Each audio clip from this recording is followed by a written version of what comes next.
Oke, ini untuk kunci penulisan pendahuluan. Jadi perlu penerapan model defisiensi. Ini menunjukkan kekurangan kajian empirik yang saya singgung tadi. Gitu. Dalam penulisan pendahuluan, latar belakang utamanya, yang berguna mengungkap kekurangan penelitian terdahulu dan masalah di lingkungan tempat penelitian. Bagian-bagian penulisan pendahuluan, ini ada masalah penelitian sebelumnya yang dibahas di masalah tersebut, kekurangan atau defisiensi dalam penelitian sebelumnya, pentingnya penelitian untuk audiens atau pembaca tertentu, dan tujuan penelitian.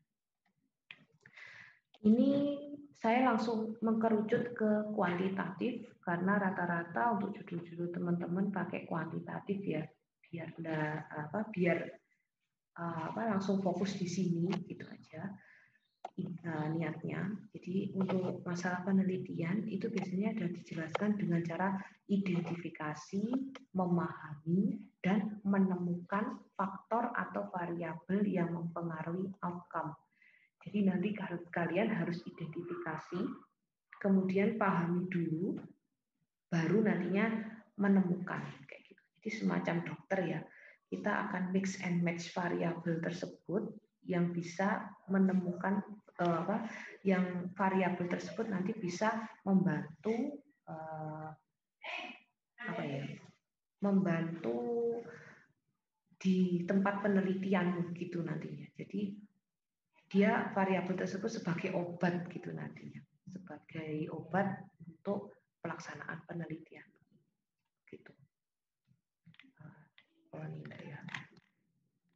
Ini tugasnya enggak ini. Oke, jadi itu untuk merancang pendahuluan dalam penelitian. Sebentar, ini kayaknya ada yang kurang. Sebentar.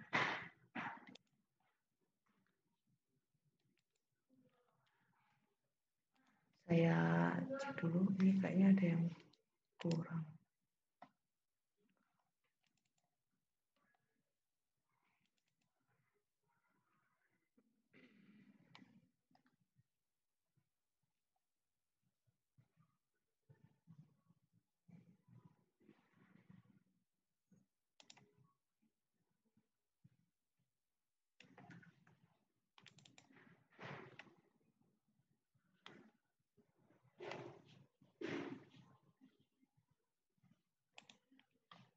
Mana ini ya?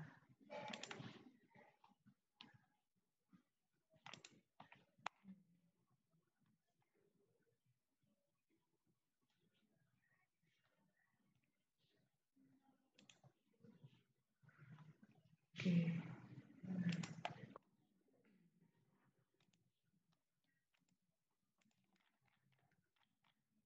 Oh iya, ini benar. Baik, saya lanjutkan. Kelewatnya tadi.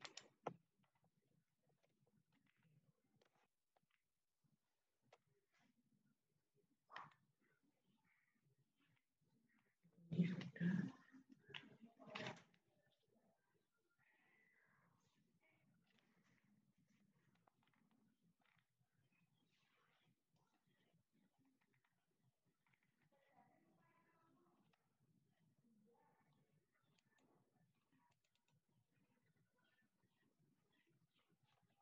Nah, ini masuk ke latar belakang masalah. Identifikasi kesenjangan teoretik maupun praktis. Jadi latar belakang masalah itu intinya seperti itu. Pakai empiriknya, ceritakan kondisi realnya, sesuaikan dengan teorinya. Kemudian teorinya seperti apa, baru nanti dikerucutkan sesuai yang sudah saya berikan di awal tadi. Nah, intinya latar belakang masalah itu juga mengungkap butir-butir terkait variabel-variabel terkait dengan variabel penelitian utamanya, kemudian kajian terhadap variabel penelitian, dan yang terakhir penetapan kriteria dalam pemilihan variabel penelitian. Kemudian untuk rumusan masalah, nah ini rumusan masalah yang sudah saya singgung tadi. Di dalam bentuk kalimat pertanyaan yang berisi variabel penelitian, jenis hubungan antar variabelnya, dan terakhir subjek penelitian. Contohnya, seperti ini. Bagaimana pengaruh kuat tekan kolom kayu kamper hulu hasil fabrikasi dengan kayu kamper solid. Jadi diawali dengan kata tanya dan diakhiri dengan tanda tanya. Ini agak sedikit berbeda dengan tujuan penelitian. Nah, kalau tujuan penelitian itu dibuat harus selaras dengan rumusan masalah penelitian ya. Jadi kalau tadi mengetahui pengaruh ini tidak perlu ya, dihilangin aja, lupa saya nggak ngeditnya. Jadi mengetahui pengaruh kuat tekan dan seterusnya kamper kayu kamper solid gitu. Jadi tidak ada tanda tanya di belakangnya gitu. Sama kata-katanya. Pengaruh ini yang membedakan hanya di kata tanyanya, awalannya, dan tadi kalau rumusan masalahnya diakhiri tanda tanya. Seperti itu. Bedanya untuk tujuan penelitian, cara penulisannya.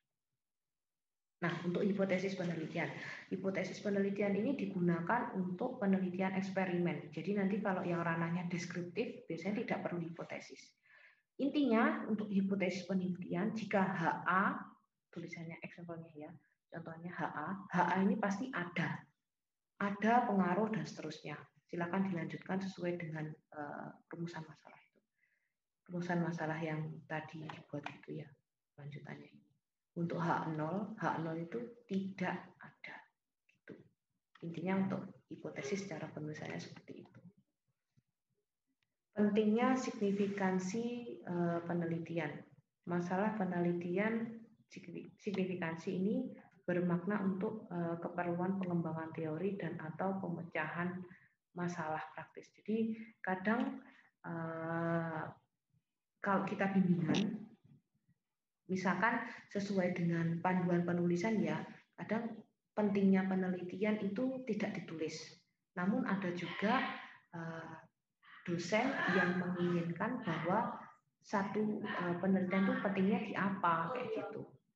Itu biasanya ada yang seperti itu. Jadi kalau saran dari saya, ikuti saja apa yang diminta pembimbing. Karena beda pembimbing, beda karakter kayak gitu. Ini agar kalian nantinya juga bisa tetap jalan untuk penelitiannya dan bisa segera selesai itu intinya. Seperti itu ya. Karena beda pembimbing itu beda. Untuk landasan teoritik dan empirik ini saya rasa sudah saya singgung ya dari awal tadi. Oke, ini yang terkait merancang pendahuluan dalam